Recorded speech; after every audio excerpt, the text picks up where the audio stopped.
Procedo a leer la buena noticia de Jesucristo según aparece en el Evangelio de Lucas, en el capítulo 4, versículos 21 al 30, y dice así. Jesús comenzó a decirles a todos los que estaban escuchando la palabra en la sinagoga: hoy se ha cumplido el pasaje de la Escritura que acaban de oír. Todos daban testimonio a favor de Jesús y estaban llenos de admiración por las palabras de gracia que salían de su boca. Y decían: ¿no es este el hijo de José? Ante eso Jesús les respondió: sin duda ustedes me citarán el refrán: médico, cúrate a ti mismo. Realiza también aquí en tu patria todo lo que hemos oído que has hecho afuera de ella. Después agregó: les aseguro que ningún profeta es bien recibido en su tierra. Yo les aseguro que había muchas viudas en Israel en el tiempo del profeta Elías, cuando durante 3 años y 6 meses no hubo lluvia del cielo y el hambre azotó a todo el país. Sin embargo, a ninguna de ellas fue enviado Elías, sino a una viuda de Sarepta del país de Sidón. También había muchos leprosos en Israel en el tiempo del profeta Eliseo, pero ninguno de ellos fue curado, sino Naamán, el sirio. Al oír estas palabras, todos los que estaban en la sinagoga se enfurecieron y levantándose lo empujaron fuera de la ciudad hasta un lugar escarpado de la colina sobre la que se levantaba la ciudad, con intención de tirarlo abajo. Pero Jesús, pasando en medio de ellos, se fue y continuó su camino. Hasta aquí la lectura del Santo Evangelio. Esta es palabra de Dios. Amén. Tomen asiento, por favor.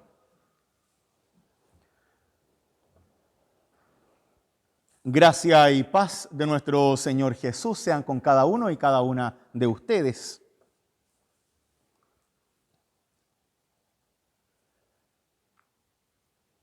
Todos admiran a Jesús por su sabiduría, por su claridad al hablar, pero al mismo tiempo no gustan de su mensaje. Claro, automáticamente lanzan sobre Jesús su historia. El hijo de José, el hijo de un carpintero, ¿podía realmente ser un sabio, un predicador en la sinagoga? De alguna manera podía ser, pero siempre estaba esta sensación de en dónde está la trampa, ¿no? Ya se va a caer, como si tiene que ser chanta, tiene que ser falso, porque no es de la estirpe, del linaje de aquellos que son los sabios, que en este caso eran los fariseos o los sacerdotes o levitas. Es como que ellos tenían permiso para ser sabios y el resto no. Así, automáticamente cuando Jesús empieza a mostrar esa sabiduría, lo tiran para abajo. Por eso Jesús adelanta y les recuerda ese refrán que le dicen: médico, cúrate a ti mismo, ¿no? Bueno, ya que sabes tanto, ya que tienes tanto poder, entonces salva a todo el mundo, sálvate a ti mismo. Pero como nosotros sabemos ya la historia, sabemos que Jesús no viene al mundo a salvarse a sí mismo, sino a salvar a una multitud, a salvarnos a nosotros. Ese es el gran problema del profeta que no es bien recibido en su tierra.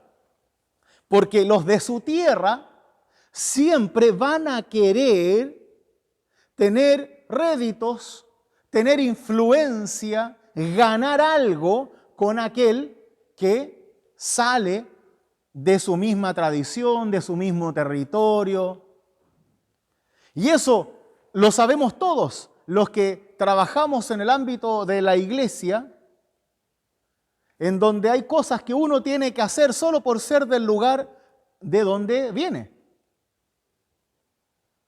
Personalmente, yo que también soy de acá, he tenido que vivir lo mismo, en donde hay personas que dicen, oye, yo conocí a tu papá, yo conocí a tal persona, entonces puedes hacer el funeral de mi abuela y cosas por el estilo que no tienen nada que ver y que uno lo hace igual, pero siempre está esa necesidad de lograr una cuña, una influencia, ya que somos todos amigos, somos todos hermanos, entonces ganar algo al respecto con la cercanía.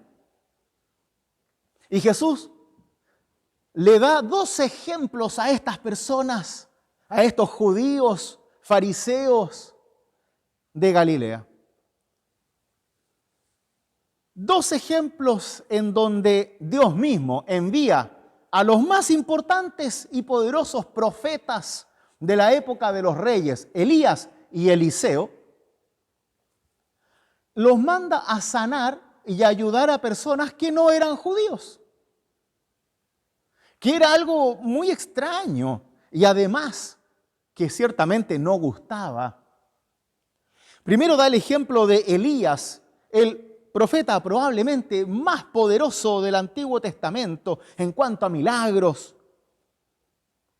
Y Elías va a salvar a una viuda en Sarepta que no tenía nada que ver con la zona en donde estamos hablando.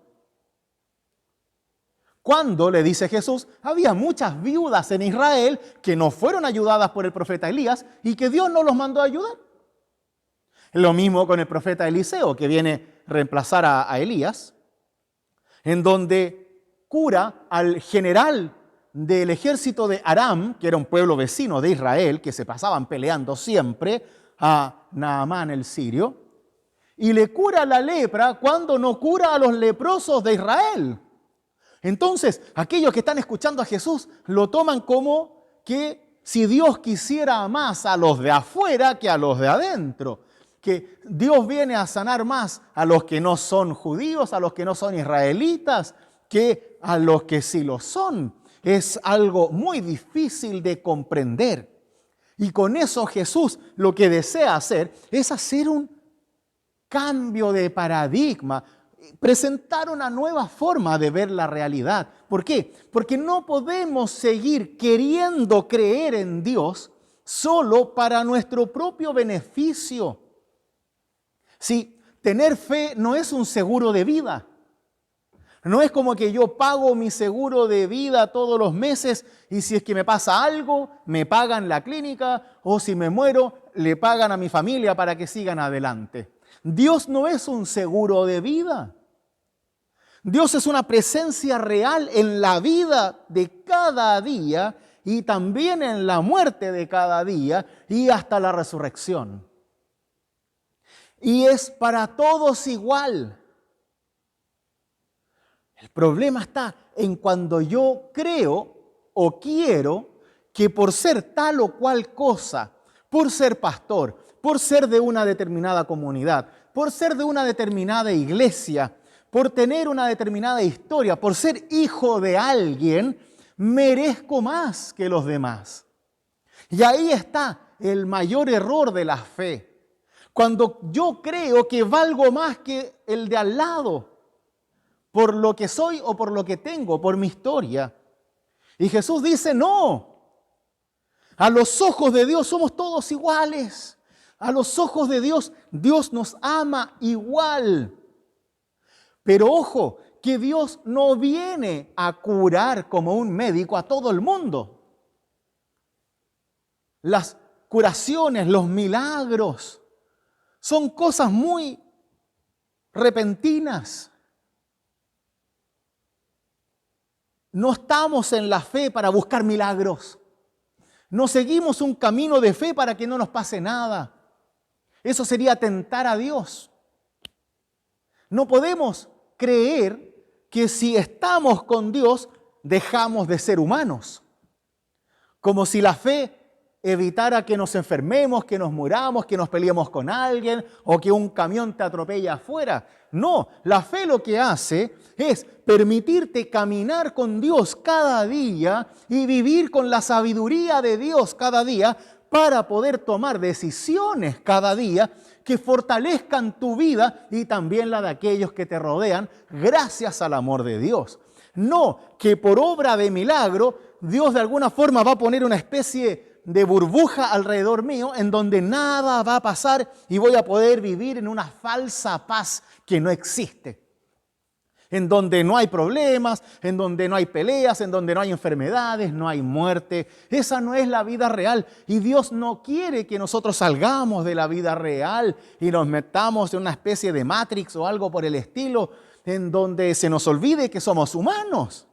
Todo lo contrario, Dios nos ayuda a vivir nuestra vida humana real con su poder, con su fuerza, con su esperanza. Para que así, cuando vengan los días buenos, cuando vengan los días malos, estemos siempre con Dios. Estemos con su compañía, con su fuerza. Y no nos sintamos nunca solos, ni desamparados, ni abandonados. Eso es lo que tenemos que entender. No se trata de si el vecino o la vecina recibió un milagro.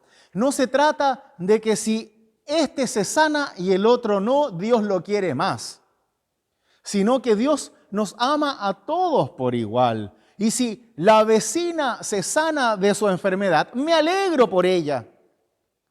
En vez de sentir rabia o envidia porque no gocé de la misma bendición. Y no se trata de que Dios elija a quién sanar, no.